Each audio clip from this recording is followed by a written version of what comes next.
Caitlin Clark showed up, and this is proof that her life is 10 times as hard as, to get the same credit. People were actually watching her play basketball, so that added stress of the much bigger audience certainly came into play. I don't want to say scrutiny, but coverage is another way of lowering the bar. And I'm going to say this again. This is a Confucius mantra.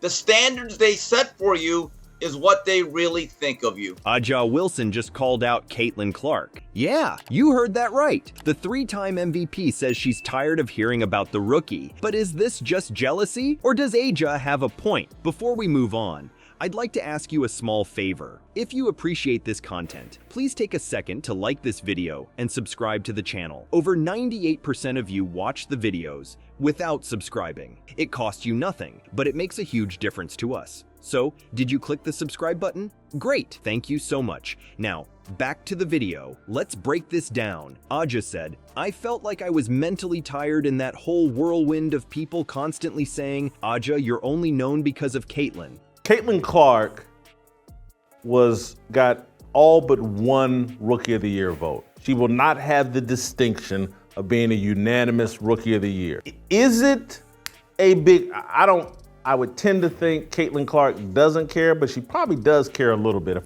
And a lot of people are celebrating that. They're excited. They stay strong, whoever it was that, kept it real and blah, blah, and denied her that distinction. That's huge coming from her. And we're not talking about some random player here. Aja Wilson is a beast on the court. 3-time MVP, 2-time champ, and get this. She's the first player ever to score over 1,000 points in a WNBA season. That's crazy. So why is she feeling overshadowed? Is Caitlin Clark really that good? Or is there something else going on here? This whole situation is way more complicated than you might think. We're about to dive into all the drama, the stats, and the real story behind this WNBA showdown. Trust me, you're gonna want to hear this. Remember when rookies were supposed to earn their stripes? Caitlin Clark didn't get that memo. She stormed into the league like she owned it from day one. In 2000, I believe, when Shaq won his only MVP, and I think it was Fred Hickman was the only guy that did not vote him. I think he voted for Allen Iverson, and that became a really kind of a story heading into the NBA playoffs. Yeah, I think that particular person, there's no doubt, voted with an agenda and not one that was very honest. But here's the kicker. It wasn't just hype. The stats tell a story that's gonna make your jaw drop. Let's talk numbers. Clark averaged 19.2 points per game in her rookie season. That's not just good, it's ridiculous for a first-year player. She wasn't just scoring either. Her assists, her court vision, her ability to make plays. It was like watching a veteran out there. But you know what's even crazier? The impact she had off the court. No women's basketball player has ever received this much attention in their rookie year. We're talking about packed arenas, skyrocketing TV ratings, and social media buzzing nonstop. Clark wasn't just playing the game, she was changing it. Think about this. The Indiana Fever made the playoffs for the first time since 2016. The WNBA Rookie of the Year race was pretty much neck and neck for the majority of the season, but now the league has officially crowned its queen. Caitlin Clark is your 2024 WNBA Kia Rookie of the Year. My girl averaged 19.2 points a game, 5.7 rebounds, and led the league with 8.4 assists per game. And that made her the first rookie to ever lead the W in that category. And I mentioned the Rookie of the Year race being tight throughout the season, but she ended up with 66 votes from a national panel of 67 sports writers and broadcasters. Coincidence? I don't think so. Clark's presence transformed that team. She brought a whole new energy, a whole new level of play, and the fans, they couldn't get enough.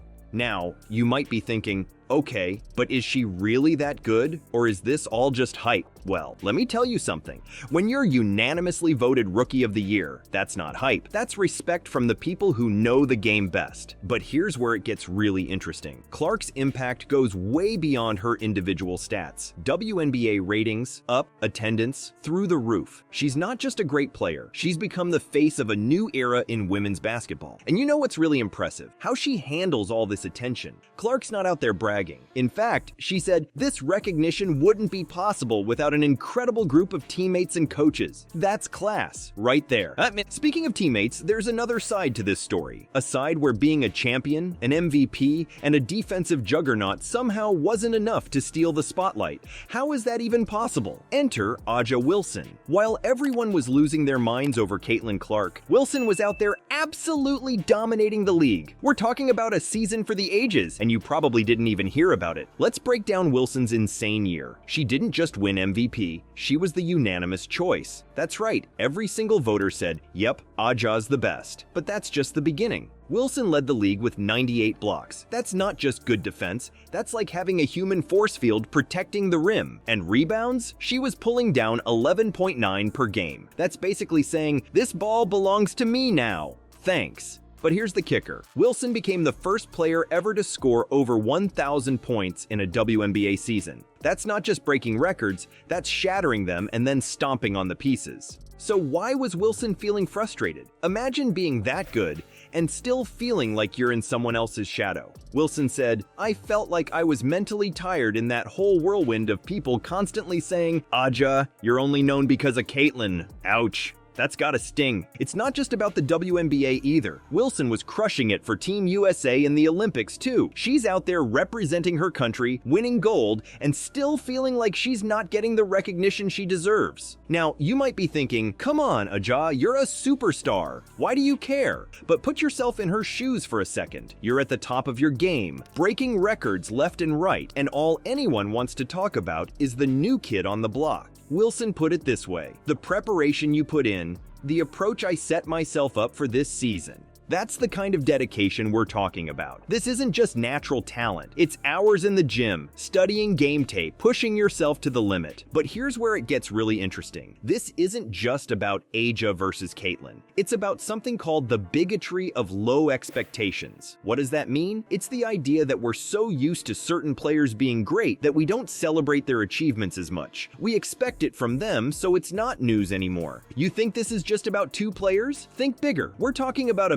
media earthquake that's rocking the whole WNBA. And guess what? Not everyone's thrilled about the aftershocks. Let's talk about the Clark effect. This rookie didn't just change the game on the court, she flipped the script for the entire league. Suddenly, every WNBA story was all Caitlin, all the time. It was like someone cranked up the volume on women's basketball, and everyone was tuning in. But here's the thing, while Clark was getting all the headlines, players like Aja Wilson were putting up historic numbers. We're talking about a unanimous MVP, a defensive powerhouse, and the first player to score over 1,000 points in a WNBA season. That's not just good. That's changing the game. But did you hear about it? Probably not as much as you should have. This is where things get complicated. On one side, you've got fans and media saying, hey, Clark is bringing new eyes to the game. This is great for everyone. On the other side, you've got players like Wilson feeling like their hard work is being ignored. It's not just about hurt feelings. It's about respect for the game and the players who've been grinding for years. Now let's talk about this idea of victimhood and entitlement in sports media. It's a tricky thing. When a star player like Wilson speaks up, some people are quick to say, oh, she's just jealous. But is that fair? Or is it a way to dismiss legitimate concerns about how we value different achievements in the sport? Here's where it gets really interesting. This whole situation is forcing everyone, fans, media, even the league itself, to take a hard look at how they cover the WNBA. Is it okay to focus so much on one player when you've got a league full of incredible talent? Or are we missing out on great stories and amazing performances because we're too busy following the new kid on the block? It's not just about who gets the spotlight. It's about what kind of league the WNBA wants to be. Do they want to be known for individual stars? Or do they want to showcase the depth of talent across all teams? And how do you balance celebrating new talent with respecting the players who've been carrying the league for years? This controversy is doing something important. It's making us all think about how we value different types of achievements in women's basketball. Is breaking scoring records more important than defensive dominance? Should media attention go to the most exciting player, or should it be spread out more evenly? These are tough questions, and there's no easy answer. So, what's the deal with this Aja and Caitlyn drama? It's not just about two players, it's about the whole WNBA. We've got a rookie sensation bringing in new fans, but we've also got established stars feeling left out. That's a tough spot for the league. Here's the big question: how do we celebrate new talent without forgetting about the players who've been killing it for years? It's not easy, but it's important. This whole situation is making everyone think. Fans, media, even the league itself. They're all asking, what kind of WNBA do we want? Do we focus on superstars, or do we show off all the amazing talent? What do you think? How can the WNBA use this to get better? Should they change how they promote players, or is this just part of sports? The league's future might depend on how they handle this.